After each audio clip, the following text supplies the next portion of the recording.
It's 2 a.m. I'm lying in bed, waiting for the day to start, so I can finally escape this nightmare. Once dawn hits, I'm jumping out of bed, running to the ops manager's office and handing him my resignation. I'll explain to him that I can no longer work here, and thank him very much for the opportunity. But I'm seeking employment elsewhere. I'll pack my bags and leave this place on the next bus out of town. For the last 5 months, I've been working at Hillcraven gold mine.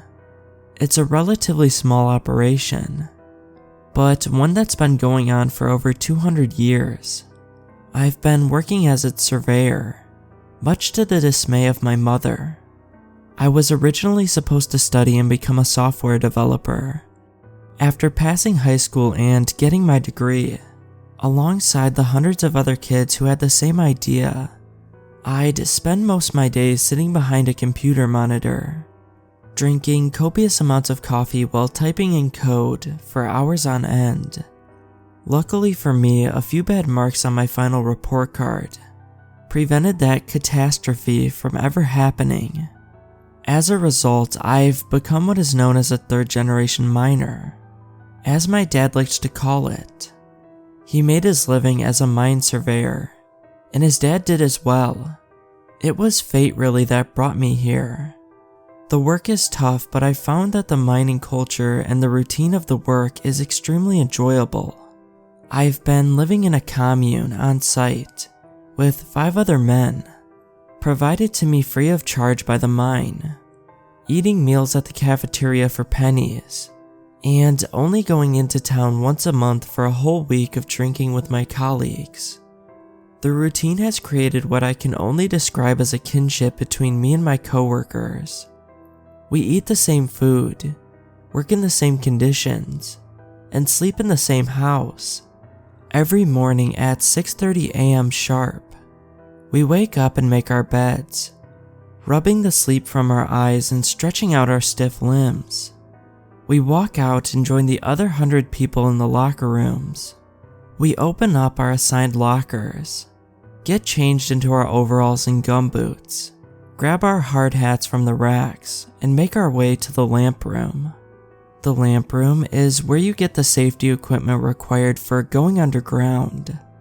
The kit includes one battery-powered LED headlamp, which you attach to the top of your hard hat, an external battery pack that provides power to the lamp, which you thread through one side of your belt, and one small oxygen tank that you clip onto the other side of your belt. So far, no one has bothered to explain to me when I should use the oxygen tank, or even how, so I pray that I won't have a need to know anytime soon.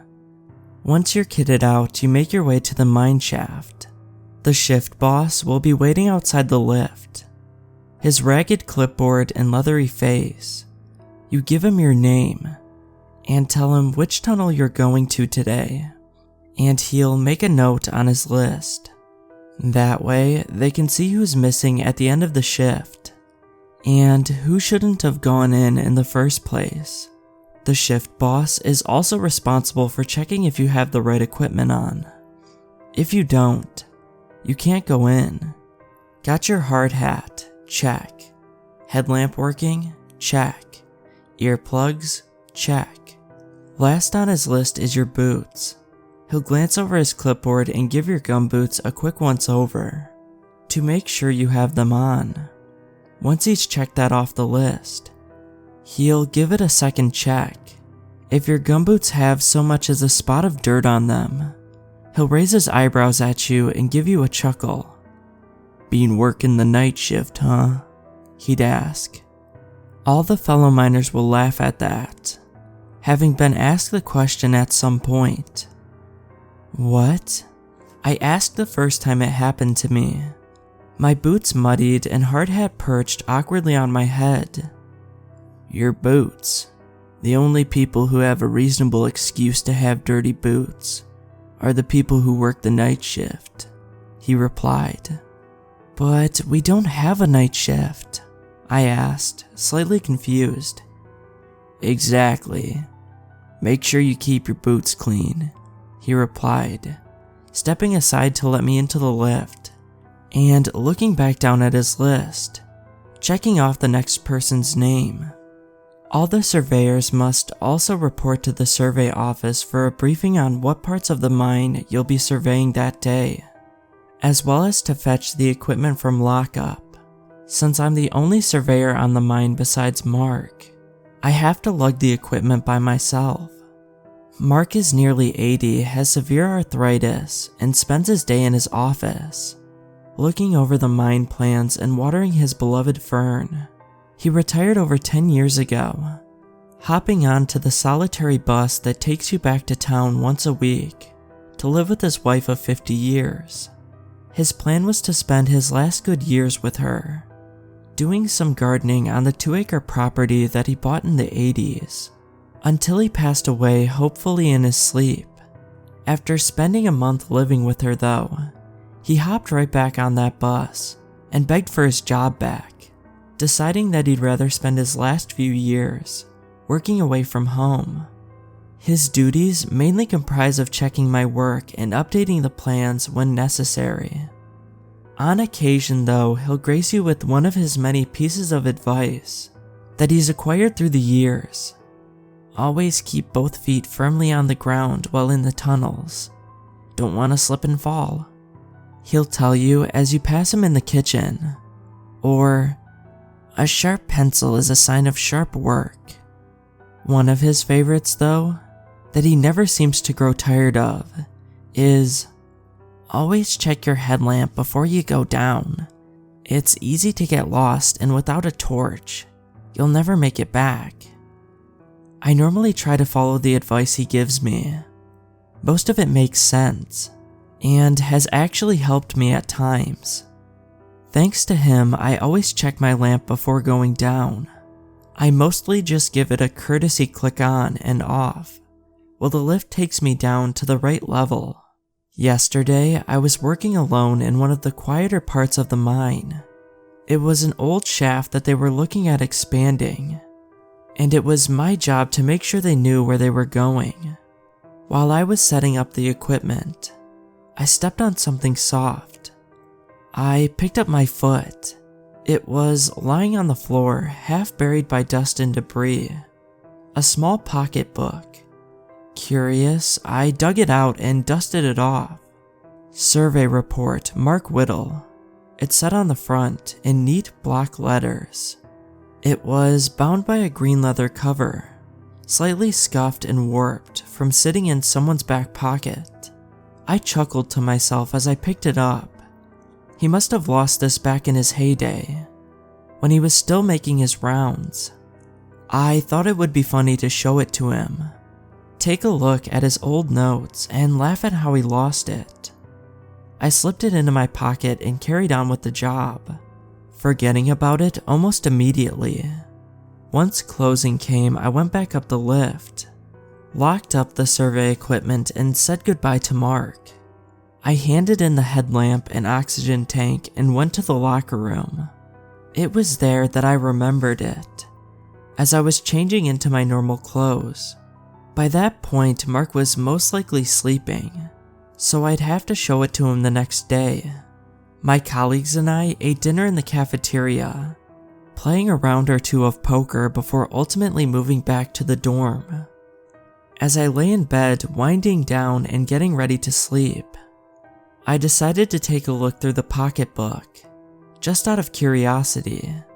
The first few pages were just random personal notes on things to remember, as well as some drawings of different tunnels, all of them labeled. I laughed at a few of them. The contrast between the old man Mark I know and the young man Mark in this book was startling. After a few more pages though, something caught my eye. A note was written across the page. If you're reading this, please send help. I'm trapped down here with no idea how to get out. I almost choked laughing at that. The Mark I know could probably navigate those tunnels with his eyes closed. There's no way he'd lose the exit. He must have been very young. I couldn't wait to show him this.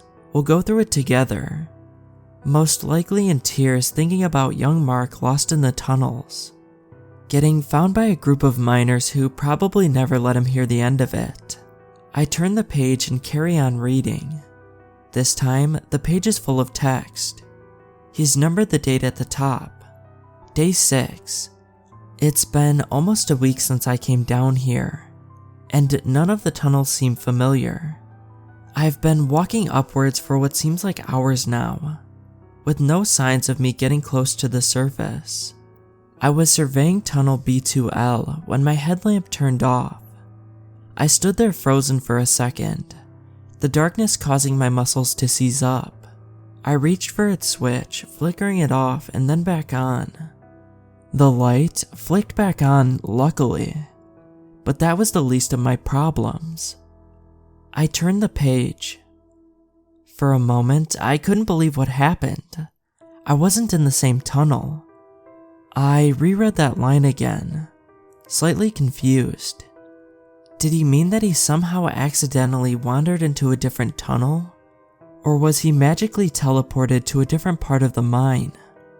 I'll have to ask him tomorrow.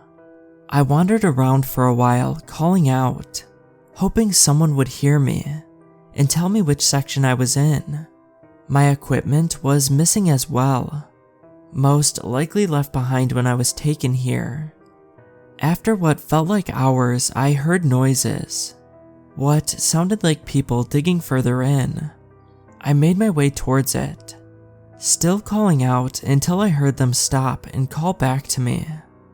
I've been working here for over 10 years. I started as an ordinary miner, rubbing shoulders with everyone at some point, before getting promoted to chief supervisor. In all that time, I have never met these men. I turned the page again. Day 9. These men have a wild desperation about them. Some just keep hammering against the wall, ripping chunks out of it with wild abandonment for days on end. Some just sit idle, making small talk or just staring at the wall. They told me that there's no way back up as far as they've seen. At some point they worked on the mine, and their lamps went out. When they turned back on, they found themselves here, just like I did. The next few pages are filled with what looks like scribbles drawn inside a grid. They all start in the center square and stretch out until meeting back in the middle. Hundreds of little strands stretching across the pages. After a while, I realized that they were maps. Day 10. They call this the night shift, due to the fact that all their watches stick at 2 AM sharp.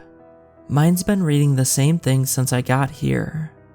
When I asked them why they were digging, they explained that no matter how far up or down you go, you end up back here anyways, so they decided to go sideways. I've been here a week, and to me that sounds like a reasonable choice. Some of these guys have been here for years. Since I got to the night shift, I haven't felt the need to eat or drink. Sleep hardly comes and almost seems to be more out of habit when it does. I've spent the week mapping out the tunnel system. There are hundreds of offshoots that all seem to end up at the same spot, no matter how irrational it is. Day 11, I think I've finally found something. A small stress seam at the end of a dead-end tunnel.